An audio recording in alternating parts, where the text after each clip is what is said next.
अब चलेगी फिंगर की। इस खास शो में हम बात कर रहे हैं जनता की उंगली यानी जनता का जो वोट है उसकी ताकत से बदलाव लाने की, और जो बदलाव आया भी है जनता की सोच में कि वो किस तरह से जो पार्टियां बेहतर काम कर रही हैं उन्हें वापस सत्ता में आने का मौका दे रही है। और उन्हीं में हमारे साथ इस वक्त सुबोध उनियाल जी हैं, जो कि उत्तराखंड की मुश्किल थामी सरकार में कृषि मंत्री भी रहे। सर, बहुत बहुत स्वागत है आपका एबीपी न्यूज़ पर। सुबोध जी, आपसे जानना चाहते हैं सर कि एक वक्त ऐसा लग रहा था कि उत्तराखंड में तमाम जो विपक्षी दल भी हैं और राजनीतिक पंडित भी हैं वो दावे कर रहे थे कि शायद भारतीय जनता पार्टी की सरकार वापस सत्ता में नहीं लौटेगी। ऐसा इसलिए भी ज़्यादा स्ट्रांगली महसूस हुआ, फील किया गया क्योंकि पार्टी को नेतृत्व परिवर्तन करना पड़ा 2 बार। लेकिन बावजूद उसके आपकी पार्टी ने, आपकी पार्टी के कामों ने ऐसा क्या कुछ खास अंतर दर्ज कराया है कि आप दूसरी बार सत्ता में लौट कर आए हैं और जनता की जो फिंगर है उसकी ताकत से आपको पुश मिला है? देखिए, अगर आप ध्यान करेंगे तो चुनाव से पहले भी लगातार हम लोग करे थे कि इस बार उत्तराखंड की जनता सारे मिथकों को तोड़ेगी और भारतीय जनता पार्टी एक बार फिर सत्ता में आएगी। इसके बहुत पीछे नहीं कारण थे। पहला कारण तो निसंदेह मोदी जी का विराट नेतृत्व। आज कोई दूसरी पार्टी का नेता उनके आगे दूर तक बड़ा दिखाई देता। दूसरा, 5 वर्षों तक जब चेहरे बदले गए तो लोगों ने, हमने बहुत स्पष्ट कहा था कि चेहरे बदलने से भारतीय जनता पार्टी की नीतियों में, कार्यक्रमों में अंतर नहीं पड़ता।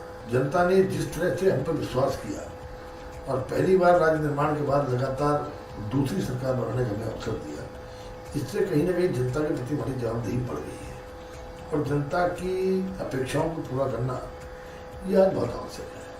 और उसी को लेकर के जिस तरह से लोग जानते थे कि उत्तराखंड राज्य में सीमित संसाधन है, बहुत आर्थिक स्रोत हमारे पास नहीं है, और ऐसे में जिस तरह से मोदी जी के नेतृत्व की भारत की सरकार ने पिछले 5 वर्षों में 2017 से लेकर 2022 तक करीबन 1.5 लाख करोड़ रुपए की मदद उत्तराखंड जैसे छोटे राज्य को दी।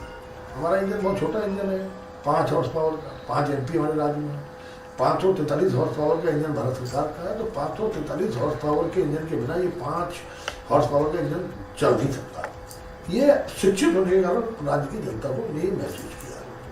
तो इस प्रोग्राम में भी हम बात करें अब चलेगी फिंगर की में कि जनता किस तरह से अपनी फिंगर से, अपने वोट से बदलाव लाती है। और आप जिन मिथकों के टूटने की बात करें उसमें ये भी मिथ है कि क्षेत्रवाद, जातिवाद, जैसे तमाम जो राजनीतिक पंडित जिन मिथकों पर कयास लगाते हैं राजनीति का और चुनाव के रिजल्ट्स का, वो जनता ने उसके प्रति अपनी सोच बदली है। और उत्तराखंड जैसे स्टेट में आपकी पार्टी रिपीट हुई है, जो कि करिश्मा एक तरह से कह रहे हैं इसे राजनीतिक पंडित।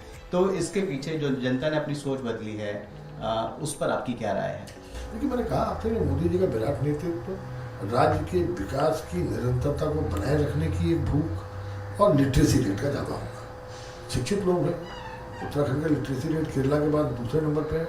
तो शिक्षित लोगों ने जिस तरह से राज्य के विकास की सोच के साथ और मोदी जी के विराट नेतृत्व पर विश्वास प्रकट करते हुए, और हमारी सरकार ने, आप देखिएगा तो 5 वर्षों में भ्रष्टाचार विहीन सरकार, जहाँ 2017 तक लोग भ्रष्टाचार से त्रस्त थे, वहीं 5 वर्षों में एक भ्रष्टाचार से मुक्त सरकार जो लोगों को थी। और जिस तरह से चाहे महिलाओं के कल्याण की योजनाएं हों, चाहे नौजवानों की योजनाएं हों, चाहे किसानों की योजनाएं हों, चाहे रोजगार देने का प्रश्न हो, हर जगह पर बड़ी संवेदनशीलता के साथ काम किया। 5 साल का एजेंडा अगर मैं नरेंद्र नगर की जनता के लिए आपका पूछूं बतौर विधायक, तो वो क्या एजेंडा होगा, उसकी प्राथमिकता क्या क्या है उसमें? देखिए, मेरी सबसे बड़ी प्राथमिकता भी है, जिस तरह से मैंने पिछले 2002 से जनता के आशीर्वाद के साथ प्रतिनिधि के रूप में काम किया, और जब मैं विधायक बना था तो हमारे विधानसभा क्षेत्र में 5% गाँव सड़क से जुड़े थे, 15% गाँवों का विद्युतीकरण था, ड्रिंकिंग पावर की ले दे करके एक योजना हुआ करती थी, बिजली का एक सब स्टेशन हुआ करता था, कोई डिग्री कॉलेज नहीं था, बमुश्किल 25 हाई स्कूल इंटरमीडिएट कॉलेज 55 वर्षों में थे, जबकि बड़ा दुर्गम क्षेत्र है। और इसके अलावा तमाम ऐसी सुविधाएं जो मूलभूत सुविधाएं थी उनकी आवश्यकता थी।